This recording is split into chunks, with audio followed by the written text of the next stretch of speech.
Padahal sudah begitu tegas Rasulullah pada khutbah wada'nya berwasiat. Taraktu fikum amraini ma in tamassaktum bihima lan tadillu abada. Kitab Allah wa sunnat Rasul. Kutinggalkan kepada engkau umat muslim dua perkara. Yang mana bila kamu mampu konsisten, dapat istiqamah dengan dua persoalan tersebut, kamu tidak akan pernah sesat dan disesatkan untuk selama-lamanya. Al-Quran dan sunnah Nabi.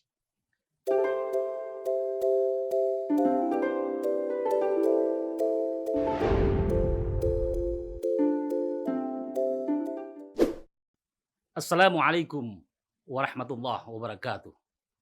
Alhamdulillahilladzi la syarika lahu fil ilahiyah. As-samadul ladzi yaqsuduhu bil mas'alati jami'al bariyah.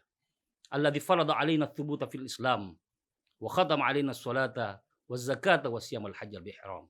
Wa ba'd. Para pemirsa MUI TV yang dirahmati Allah Subhanahu wa taala. Al-Qur'anul Karim dalam pandangannya yang integral, universal dan komprehensif tentang manusia dan alam kehidupan ini telah memberikan kepada kita informasi yang cukup jelas dan gamblang bahwasanya sudah menjadi aksioma kebenaran mutlak dalam perspektif ajaran agama kita, bahwa tidak akan tercapai satu tujuan hidup itu, tidak akan tercapai kebahagiaan dan ketenangan itu, tidak akan pernah terrealisir segala bentuk obsesi dalam wujud kedamaian dan ketentraman itu bila hanya sekedar berlandaskan kepada harta, pangkat, dan kedudukan semata. Bila hanya sekedar bermodalkan kepada kekuasaan, keperkasaan, dan garis keturunan kebangsawanan semata. Tanpa didasari, tanpa dibarengi dan dilandasi oleh keimanan yang kokoh dan tegar. Saat tanpa dengan keimanan yang kuat dan tegar, jelas manusia akan terombang-ambing. Jelas manusia akan terbawa airos, dan hidup ini bagaikan centang perenang. Para pemirsa MUI TV dimanapun Anda berada. Erat korelasinya dengan apa yang telah kita kemukakan barusan. Juga sudah menjadi sunnatullah.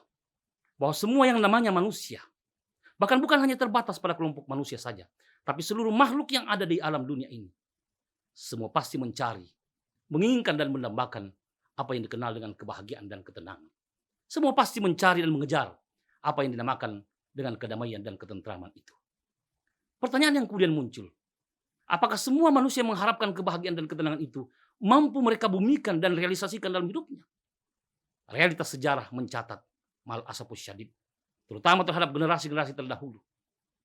Bukannya mendapatkan kebahagiaan dan ketenangan seperti apa yang mereka cari dan kejar, malah justru mendapatkan kehancuran dan kebinasaan, kutukan dan malapetaka saja dari Allah Subhanahu wa taala akibat kekafiran mereka sendiri. Akibat mereka mencoba mencari kebahagiaan dan ketenangan tidak dan bukan berlandaskan kepada petunjuk Allah dan Rasulnya. Tidak dan bukan berlandaskan kepada pedoman Al-Quran dan sunnah Nabi. Padahal sudah begitu tegas Rasulullah pada khutbah wada'nya berwasiat. Taraktu fikum amraini ma in tamassaktum bihima lan tadillu abada. Kitab Allah wa sunnat Rasul. Kutinggalkan kepada engkau umat muslim dua perkara. Yang mana bila kamu mampu konsisten, dapat istiqamah dengan dua persoalan tersebut, kamu tidak akan pernah sesat dan disesatkan untuk selama-lamanya. Al-Quran dan sunnah Nabi. Tapi karena manusia mencoba mencari kebahagiaan dengan caranya sendiri, dengan keinginannya sendiri, dengan dorongan hawa nafsunya, maka apa yang mereka temukan tidak lain kecuali hanya kehancuran dan kebinasaan dan sejarah mencela apa yang telah mereka perbuat. Demikian warning peringatan Allah Subhanahu wa taala dalam berbagai macam firman-Nya yang bertebaran dalam Al-Qur'an. Satu di antaranya dalam surat Thaha, "Wa man 'arada an dzikri fa inna lahu ma'isyatan danka wa nakhsyuruhum yaumal qiyamati a'ma. Qala rabbi lima hasyartani a'ma wa qad kuntu basira. Qala kadzalika atatka ayatuna fa nasitaha wa kadzalika yawma tunsa." Barang siapa yang mencoba lari dari peringatanku, tidak menjadikan Quran dan hadis sebagai petunjuk dan pedoman dalam hidupnya, cepat atau lambat pasti mereka akan menemukan penghidupan yang sempit, krisis hidup, kegelisahan dan kegoncangan, ketidaktenangan dan ketidakpastian hidupnya di dunia, dan pada hari kemudian nanti mereka akan dibangkitkan dalam keadaan buta, tidak dapat melihat. Inilah contoh dan jawaban mereka-mereka yang telah silau dengan kehidupan dunia dan gagal membangun interaksi yang harmonis secara spiritual dengan Allah Subhanahu wa taala.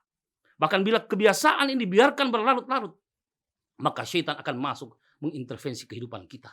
Karena itu Allah mengingatkan kita dalam Al-Quran dalam surah yang lain.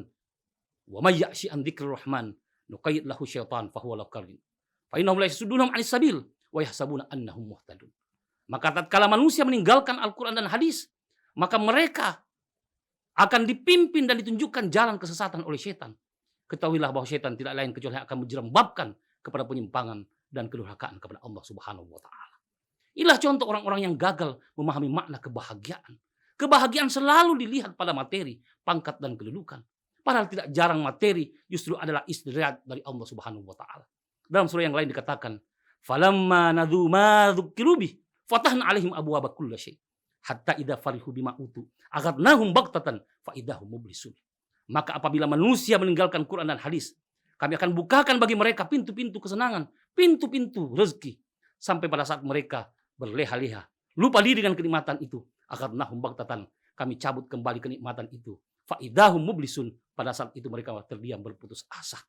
Karena itu, kebahagiaan bukan terletak kepada materi, kebahagiaan bukan terletak pada jabatan dan kekuasaan, tapi kebahagiaan bersumber dari Yang Maha Kuasa, dari Allah Subhanahu wa taala, dan Allah akan memberikan kebahagiaan itu kepada mereka-mereka yang mampu membangun interaksi yang harmonis. Alladzina amanu wa tatma'innu qulubuhum bidzikrillah. Ala bidzikrillah tatma'innul qulub. Ketahuilah bahwanya hanya dengan mendekatkan diri kepada Allah, hati ini menjadi tenang. Kalaulah kebahagiaan ukurannya pada materi, maka tentu orang yang terkaya dari Jerman, Adolf, tidak kemudian mengambil tindakan ekstrim dengan menabrakkan dirinya dengan kereta cepat sehingga dia tewas. Kalau kebahagiaan ukurannya pada kekuasaan, maka tentu J. Perdias tidak kemudian mengambil keputusan yang sangat radikal dengan mengambil pistol. Presiden berhasil mengambil pistol dan menembakkan jantungnya sehingga dia tewas. Kalaulah kebahagiaan ukurannya pada ketenaran, popularitas, maka artis, aktor yang sangat terkenal, Michael Jackson, juga tidak mengambil keputusan di luar dugaan dengan minum obat terlarang sehingga menyebabkan dirinya tewas. Kalaulah kebahagiaan ukurannya pada rupawan, kecantikan, maka tentu artis Marilyn Monroe juga tidak mengambil keputusan yang radikal dengan minum obat terlarang sehingga dia tewas. Bahkan kalau kebahagiaan pada ukurannya kesehatan, maka tentu orang yang jadi referensi kesehatan di Prancis tidak kemudian mengambil keputusan bunuh diri di Kolombia karena merasa dipermalukan dan kehilangan keseimbangan. Tapi kebahagiaan hanya datang dari Allah Subhanahu wa taala, dan Allah akan memberikan kebahagiaan itu kepada mereka yang mampu mendekatkan diri kepadanya. Ana inda dhanni abdi bi wa ana mahu hina yadhkuruni. Saya akan senantiasa dekat dengan hambaku sesuai dengan sangkaan hambaku, dan aku akan senantiasa bersamanya selama mereka mengingat dan mendekatkan diri kepadaku. Demikianlah beberapa langkah-langkah dan upaya-upaya strategis yang mampu kita bangun dan seharusnya kita implementasikan dan kita aktualisasikan dalam kehidupan kita sebagai wujud konkret dan sebagai manifestasi dari upaya kita menjadikan Al-Quran dan Sunnah Nabi sebagai pedoman hidup. Hadanallahu wa iyyakum ma'in. Wassalamualaikum warahmatullahi wabarakatuh.